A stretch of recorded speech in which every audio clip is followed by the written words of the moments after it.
কেননা রোজ কিয়ামতের দিনে কুরআন তোমার ব্যাপারে সাক্ষী দেবে আল্লাহকে, আল্লাহ অমুক বান্দাকে তুমি জাহান্নামে দেবে না। সে কোরআন পাঠ করতো, সে কোরআন তেলাওয়াত করতো, তোমার ব্যাপারে আল্লাহকে সাক্ষী দেবে কোরআন। অতএব মানুষকে বেশি বেশি করে কোরআন পাঠ করতে হবে। আল্লাহর নবী বললেন বিশেষ করে সূরা বাকারা, সূরা আল ইমরান পড়বে, কেননা রোজ কিয়ামতের দিন এই দুটি সূরা এমন ভাবে আসবে যেন দেখে মনে হবে দুইটি ছায়াদানকারী, দুই ঝাঁক উড়ন্ত পাখি। মনে হচ্ছে আল্লাহকে সাক্ষ্য দিচ্ছে, আল্লাহ অমুক ব্যক্তিকে জাহান্নামে দেবে না। অতএব মানুষ যখন কবরের ভিতরে যাবে রে, তখন সে আফসোস করে বলবে, যদি আমি কোরআন তেলাওয়াত করে আসতাম, যদি আমি কোরআন পড়ে আসতাম, তাহলে আমার কবরে আমার পরকালে সঙ্গী হিসাবে কোরআন হতো। আলহামদুলিল্লাহ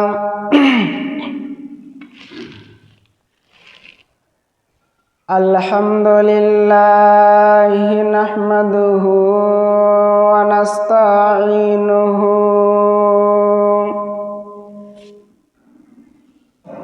ওয়া নাস্তাগফিরুহু ওয়া নু'মিনু বিহি ওয়া নাতাওয়াক্কালু আলাইহি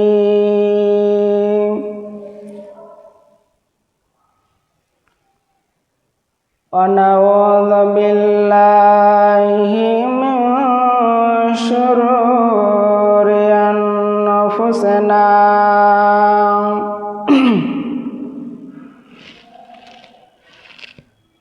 wa min sayyiati a'malina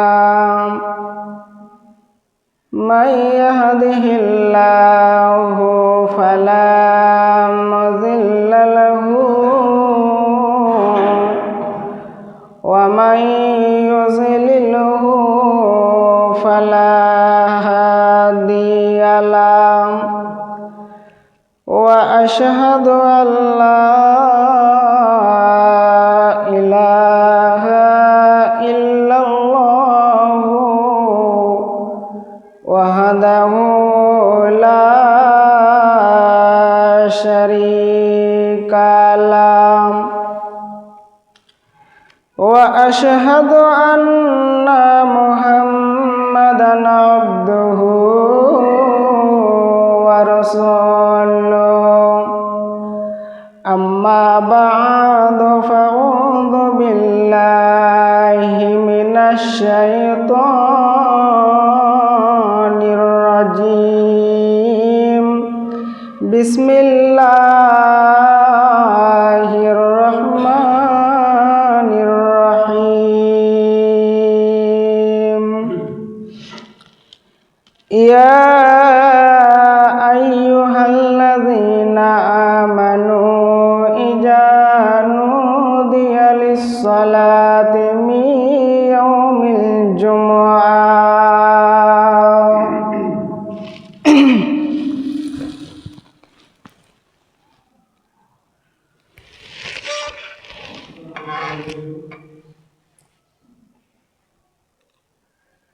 nahmaduhu wa nusalli ala rasulihil karim.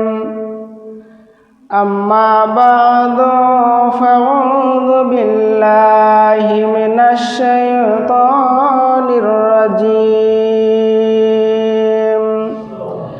Bismillahirrahmanirrahim. Rabbirji'uni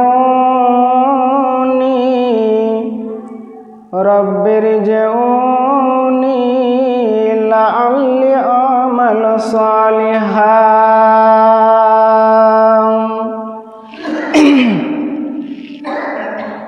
উপস্থিত সম্মানীয় আজকের মুসল্লিগণ, সমস্ত তারিফ সমস্ত প্রশংসা সে মহান তাবারক ওয়া তাআলার জন্য, যিনি আমাদেরকে সুস্থ রেখে জুমার সালাত আদায় করা তৌফিক এনায়েত করেছেন। তাই সকলে বলি আলহামদুলিল্লাহ। দুরুদ ও সালাম বর্ষিত হোক নবী মুহাম্মদুর রাসূলুল্লাহ সাল্লাল্লাহু আলাইহি ওয়াসাল্লামের উপর। আল্লাহুম্মা সাল্লি আলাই, আল্লাহুম্মা বারিক আলাই। আপনাদের সামনে আমি মূল্যবান সময়ের মধ্যে যে বিষয়টি নিয়ে আলোচনা করব সেটি হলো কবরে মানুষের আফসোস। কবরের ভিতরে মানুষের আফসোস, তারা কবরের ভিতরে কি আফসোস করবে, এই বিষয় নিয়ে কয়েকটি কথা বলবো ইনশাআল্লাহ। আমরা সকলেই অবগত আছি যে একদিন এই দুনিয়া ছেড়ে আমরা চলে যাব, এমন একটা জায়গা যাব যেটা আরবিতে নাম বলা হয়েছে আলামুল বারজাখ। সেটা হচ্ছে কবরের জগৎ।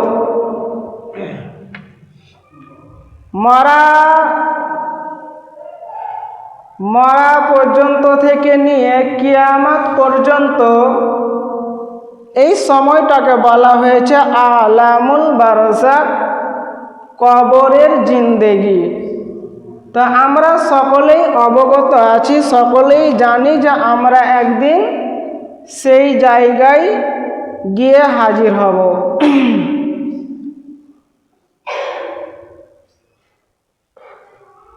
আমাদের আগে সবাই অনেক লোক এসেছে চলে গেছে, আমরাও এসেছি চলে যাব, আমাদের পরে যারা আসবে তারাও আসবে চলে যাবে। এটা থাকার জায়গা নয়। এক কবরস্থানে লেখা আছে, তোমরা যেমনভাবে দুনিয়াতে এখন চলাফেরা করছো, একদিন আমরাও এইভাবে দুনিয়ায় চলাফেরা করতাম। এখন আমরা অন্ধকার কবরে চলে এসেছি, তোমাদেরকেও সেই কবরে আসতে হবে। এটা কিন্তু জীবিত মানুষ লিখেছে, তবে লেখাটাতে জ্ঞান রয়েছে। যে লেখাটা পড়বে, যে আল্লাহকে ভয় করবে, যার ভিতরে ঈমান থাকবে, সে লেখাটা পড়বে তো ভাববে যে হ্যাঁ, নিশ্চয়ই এই কবরে কত ধনী গরিব, কত মাস্টার ডাক্তার এই দুনিয়া ছেড়ে চলে গেছে, কবরে শুয়ে আছে, আমাদেরকেও সেখানে যেতে হবে। কবরে যখন মানুষ চলে যাবে, কবরে যখন মানুষ জীবিত হবে, যখন ফেরেশতার কাছে ধরা খেয়ে যাবে, তখন প্রথম নম্বর যেটা আফসোস করবে সেটা হলো নামাজ। প্রথম নম্বর যেটা আফসোস করবে সেটা হলো নামাজ। সে বলবে, যদি আমি নামাজ পড়ে আসতাম, যদি আমি নামাজ কায়েম করে আসতাম, তাহলে কবরের ভিতরে আজ শাস্তি আমার হতো না।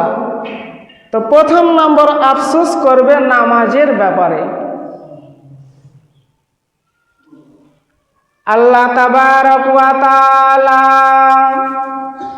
সূরা মারইয়াম 59 নম্বর আয়াতের ভিতরে বলেন, আল্লাহ কি বলছেন?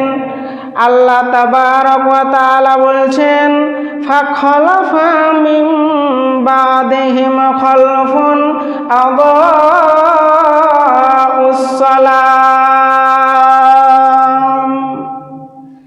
তাদের পরে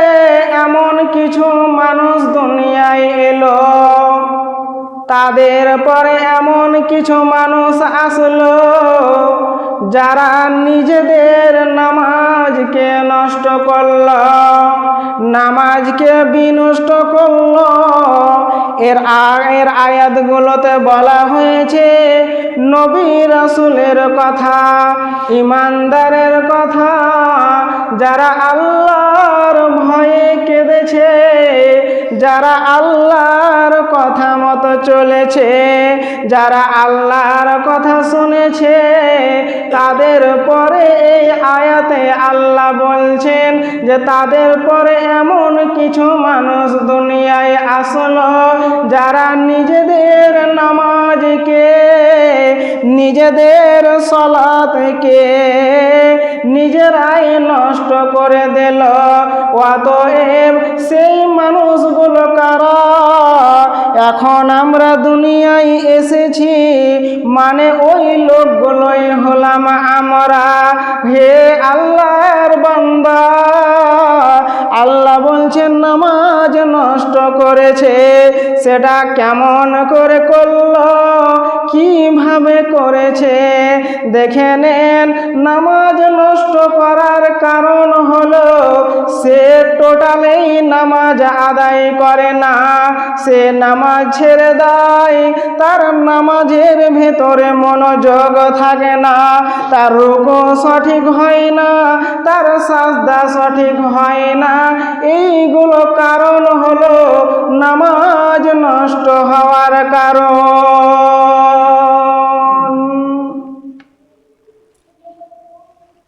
তো এমন কিছু লোক আসলো যারা নিজেদের নামাজ নষ্ট করে দিল, এই লোকগুলা হলাম আমরা।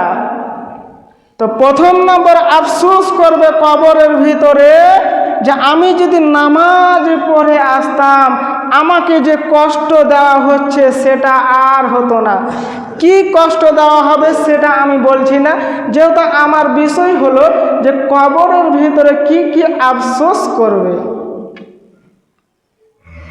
আল্লাহ নবী কি বলেছেন? ইন্না বাইনা রাজুলি ওয়া বাইনা শিরকি ওয়াল কুফরি তারকাস সালাহ। বান্দা এবং শিরক ও কুফরের মধ্যে পার্থক্য হলো নামাজ ছেড়ে দেওয়া। এরপরে দেখেন, আমরা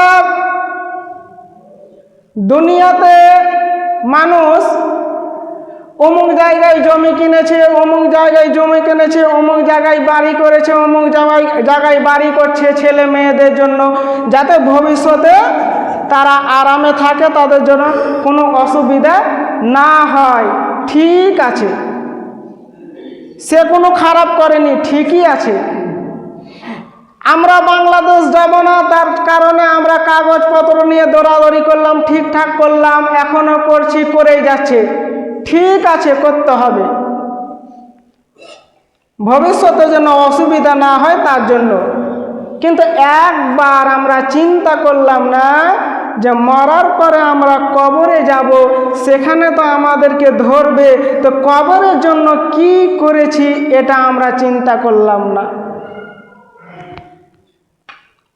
এটার জন্য আমরা ভাবলাম না, কিন্তু দুনিয়ার জন্য আমরা সব কিছু ভাবলাম, কিন্তু ভবিষ্যতে যে কবরে যেতে হবে তার জন্য কিছু জমা করলাম না। এখন আমরা বুঝতে পারবো না, যখন মরার পরে কবরে যাব তখন আমরা বুঝতে পারবো যে কি করে এলাম। তো প্রথম নম্বর আফসোস করবে মানুষ যে নামাজ কেন আদায় করিনি। 2 নম্বর আফসোস করবে যে আমরা জিকির কেন করে আসিনি, আল্লাহ জিকির কেন আল্লাহর করিনি।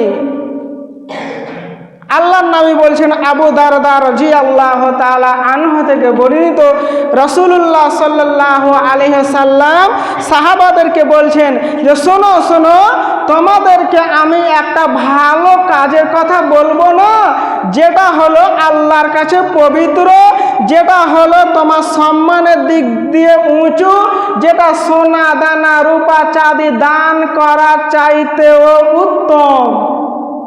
সাহাবারা বলছেন, ইয়া রাসূলুল্লাহ বলেন। তো তখন আল্লাহ নবী বলছেন জিকুরুল্লাহি তাআলা, তোমরা আল্লাহর জিকির করবে।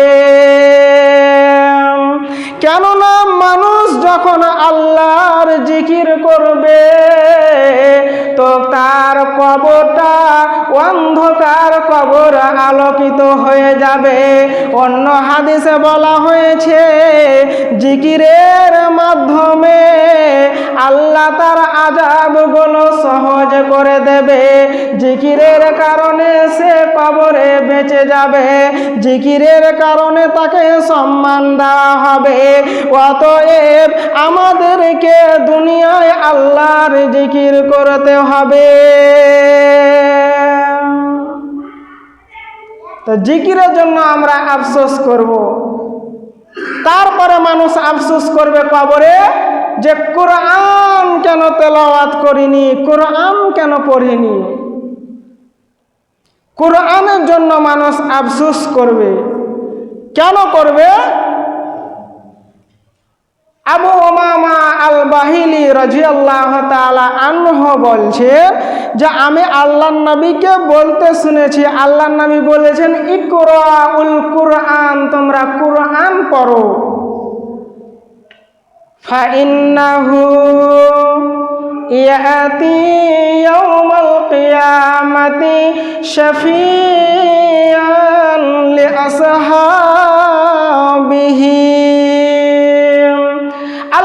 নবী বলছেন ইকরাউল কুরআন, কুরআন পড়ো, কেননা রোজ কিয়ামতের দিনে কুরআন তোমার ব্যাপারে সাক্ষী দেবে আল্লাহকে। আল্লাহ অমুক বান্দাকে তুমি জাহান্নামে দেবে না। সে কোরআন পাঠ করতো, সে কোরআন তেলাওয়াত করতো, তোমার ব্যাপারে আল্লাহকে সাক্ষী দেবে কোরআন। অতএব মানুষকে বেশি বেশি করে কোরআন পাঠ করতে হবে। আল্লাহর নবী বললেন বিশেষ করে সূরা বাকারা, সূরা আল ইমরান পড়বে, কেননা কিয়ামত দিন এই দুটি সূরা এমন ভাবে আসবে যেন দেখে মনে হবে দুইটি ছায়াদানকারী, দুই ঝাঁক উড়ন্ত পাখি। মনে হচ্ছে আল্লাহকে সাক্ষ্য দিচ্ছে আল্লাহ অমুক ব্যক্তিকে জাহান্নামে দেবে না। অতএব মানুষ যখন কবরের ভিতরে যাবে রে, তখন সে আফসোস করে বলবে যদি আমি কোরআন তেলাওয়াত করে আসতাম, যদি আমি কোরআন পড়ে আসতাম, তাহলে আমার কবরে আমার পরকালে সঙ্গী হিসাবে কোরআন হতো। তো কোরআনটা না পড়ার আফসোস করবে। তারপরে মানুষ আফসোস করবে সৎ আমল করার জন্য।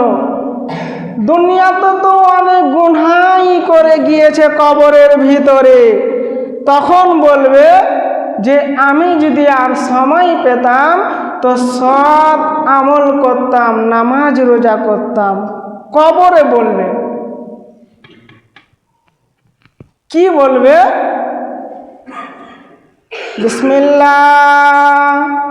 বিসমিল্লাহির রহমানির রহিম।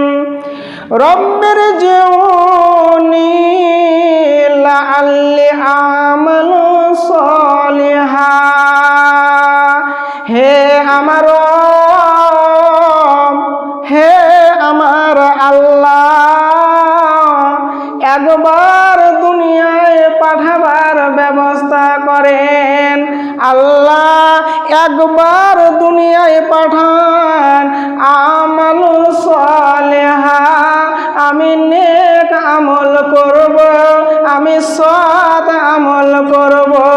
কিন্তু বন্ধুরে সময় শেষ হয়ে গেছে, কবরের ভিতরে এই কথা বলে হবে না। এই চিন্তাটা দুনিয়ায় করতে হবে। মানে আমরা এখন জীবিত আছি, এখনই আমাদেরকে আমল করতে হবে। কিন্তু মানুষ কবরের ভিতরে এই কথাটা বলবে, আল্লাহ একবার আর দুনিয়ায় পাঠান, কিন্তু পাঠানো হবে না, যা আমল করতে হবে দুনিয়ায় হবে। জেনে রাখেন আল্লাহ ছাড় দেয় কিন্তু ছেড়ে দেয় না। তুমি যখন দুনিয়াতে নামাজ পড়নি, রোজা রাখনি, তবুও তোমার বাড়িতে দিনে 3 টাইম খাবারের ব্যবস্থা করেছে আল্লাহ। তুমি নামাজ আদায় করনি, রোজা রাখনি, তোমার রিজিকের কমতি করেনি আল্লাহ। কেননা আল্লাহ জানে যে আমি রিজিকের মালিক আল্লাহ। তুই নামাজ আদায় করিসনি, তোর ব্যবস্থা আমি পরে নেব, কিন্তু তোকে আমি আগে খাবার দেব। অতএব আল্লাহ দুনিয়ায় ছাড় দিয়েছিল মানুষকে যে সে নামাজ আদায় করে না, নেক আমল করে না, পরে হয়তো সে পরিবর্তন হতে পারে, কিন্তু আল্লাহ ছাড় দেয়, ছেড়ে দেয় না। কিন্তু মরার পর যখন সে কবরের ভিতরে গিয়ে ধরা পড়বে, তখন সে আফসোস করে বলবে যে আর একবার যদি দুনিয়ায় যেতে পেতাম, তাহলে নেক আমল করে আসতাম। হবে না, সময় শেষ। ওই চিন্তাটা এই দুনিয়ায় করতে হবে, কবরের ভিতরে করে লাভ নাই। তারপরে মানুষ আফসোস করবে যে দুনিয়াতে দান সাদকা কেন করে আসেনি, এটার জন্য তারা আফসোস করবে। এ ব্যাপারে আল্লাহ বলছেন, রব্বি লাউলা আখরতানি ইলা আজালিন করিমিন ফাআসসাদদাকা ওয়া আকুম মিনাস সালিহিন। এখানেও বান্দারা আল্লাহকে ডেকে বলবে, ইয়া এ আমার রব, ফাআসসাদদাকা, যদি দুনিয়ায় আর কিছুদিন আমাকে বাঁচিয়ে রাখতেন আল্লাহ, ফাসাদদাকা, আমি সাদকা করতাম, আমি দান খয়রাত করতাম। কিন্তু আল্লাহ তাবারক ওয়া তাআলা দুনিয়াতে তোমাকে ঠিকই সময় দিয়েছিল, তুমি সময়কে কাজে লাগাওনি, তুমি দান খয়রাত করনি, কিন্তু ওই কবরের ভিতরে তুমি কথা বলবে, সেদিন কিন্তু হবে না। যদি তোমাকে বাঁচতে হয় তাহলে এই দুনিয়ায় দান সাদকা করতে হবে। কেননা আল্লাহর নবী বলেছে যে দান সাদকা মানুষের গুনাহকে মিটিয়ে দেয়, পানি যেমন আগুনকে নিভিয়ে দেয়, দান সাদকা মানুষের গুনাহ নিভিয়ে দেয়। অন্য হাদিসের ভিতরে আল্লাহর নবী বলছেন যে রোজ কিয়ামতের দিনে 7 শ্রেণীর ব্যক্তিকে আল্লাহ আরশের ছায়া দান করবে, তার মধ্যে একটা হলো দানকারী, যে আল্লাহ রাস্তায় দান করেছে। তো কবরে মানুষ আফসোস করবে, যদি আমি দান খয়রাত করে আসতাম তাহলে আমার গুনাহগুলো মিটে যেত। সেই দিন আর চিন্তা করে লাভ নাই। এরপরে মানুষ আফসোস করবে যে আমি দুনিয়াতে নেক সন্তান কেন রেখে আসিনি, আমি দুনিয়াতে সৎ নেক সন্তান কেন ছেড়ে আসিনি, এটার আফসোস করবে। কেন করবে? আন আবি হুরায়রা রাদিয়াল্লাহু তাআলা আনহু আন্না রাসূলুল্লাহ সাল্লাল্লাহু, আবু হুরায়রা বর্ণনা করেন আল্লাহর নবী বলেন, ইযা মাতাল ইনসানু ইনকাতা আনহু আমালুহু ইল্লা মিন সালাসা। যখন কোনো মানুষ মৃত্যুবরণ করবে তখন তার দুনিয়ার সমস্ত আমল বন্ধ হয়ে যাবে, শুধু 3টি আমল চালু থাকবে। ইল্লা মিন সাদাকাতিন জারিয়া, সাদাকায়ে জারিয়া, আও ইলমিন ইউনতাফাউ বিহি, এমন একটা ইলম মানুষকে দিলাম যেটা মানুষের উপকার হলো। আও ওয়ালাদিন সালিহিন ইয়াদউ লাহু, নেক সন্তান, যদি নেক সন্তান দুনিয়াতে মা বাবার জন্য আল্লাহর দরবারে দোয়া করে, মা বাবা কবরে শুয়ে আছে, এই ছেলের দোয়ার মাধ্যমে মা বাবার কবরের আযাব হয় না, এই ছেলের মাধ্যমে মা বাবার কবরে শাস্তি হয় না। অথচ কবরে আফসোস করবে যে আমরা যদি দুনিয়ায় সৎ নেক আমল নেক সন্তান ছেড়ে আসতাম তাহলে আমাদের জন্য দোয়া করতো, আজ কবরের আযাব হতো না। তো নেক সন্তান না রেখে আসার কারণে তারা কবরের ভিতরে আফসোস করে বলবে।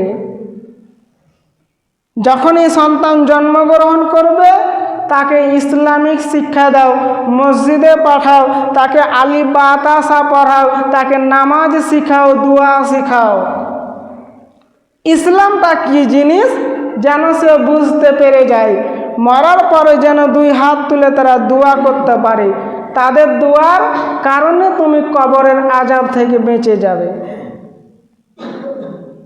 বাবাও নেশা পান করছে, ছেলেও নেশা পান করছে, বাবা তো নামাজ আদায় করে না, ছেলেও নামাজ আদায় করে না, কেমন করে নেক সন্তান হবে আপনিই বলেন? কেমন করে হবে? তো সেইখানে মানুষ এতগুলো আফসোস করবে। পরীক্ষায় বসেছি, যখন প্রশ্ন এসেছে তখন দেখলাম যে এই প্রশ্নগুলো তো অমুক পাতাতে ছিল, আমি তো দেখে আসিনি, দেখে আসলে আজকে লিখতে পারতাম। তখন আমি আফসোস করছি, আগেই যদি আমি দেখে যেতাম তাহলে আমার চিন্তা হতো না। মরার পর যখন কবরে ধরা পড়ে গেছি, ফেরেশতা যখন আযাব শুরু করে দিয়েছে, তখন আমি বলছি যদি দুনিয়াতে আমলগুলো করে আসতাম, কেননা আমি তো জানি, জুমাই বলেছিল, জালসাই বলেছিল, মুলবি মাওলানা আলেম হাফেজ বলেছিল, আমি তো সবই জানছিলাম, শুধু আমল করিনি। যদি করে আসতাম তাহলে আজ কবরে ধরা পড়তাম না। তখন আফসোস করবে মানুষ, তবে তখন কোনো লাভ হবে না। তাহলে কি কি হলো?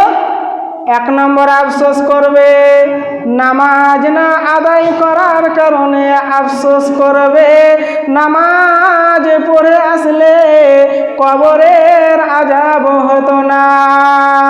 2 নম্বর যদি আল্লাহ জিকির করত তাহলে অন্ধকার কবরটা আলোকিত হয়ে যেত।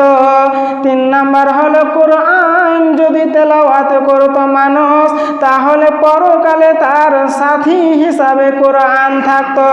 4 নম্বর মানুষ মরার পর নেক আমল করার জন্য দুনিয়ায় আসতে চাইবে, কিন্তু আল্লাহ আর আসতে দেবে না। 5 নম্বর হলো মানুষ তারা দান সাদকা করার জন্য আল্লাহকে দরখাস্ত দেবে যে আর কিছুদিন বাঁচলে করতাম, কিন্তু আর সময় দেওয়া হবে না। 6 নম্বর হলো যদি নেক সন্তান দুনিয়ায় রেখে আসতাম তাহলে আমাদের জন্য ছেলে মেয়ে দোয়া করত। আর 7 নম্বর হলো মানুষ আফসোস করে বলবে যে দুনিয়াকে ভালোবেসেছিলাম, দুনিয়াটা চিরস্থায়ী নয়, দুনিয়াটা থাকার জায়গা ছিল না, আজ আমরা কবরে চলে এসেছি। আল্লাহ নবী বলেছেন আর দুনিয়া সিজনুল মুমিনি জান্নাতুল কাফের।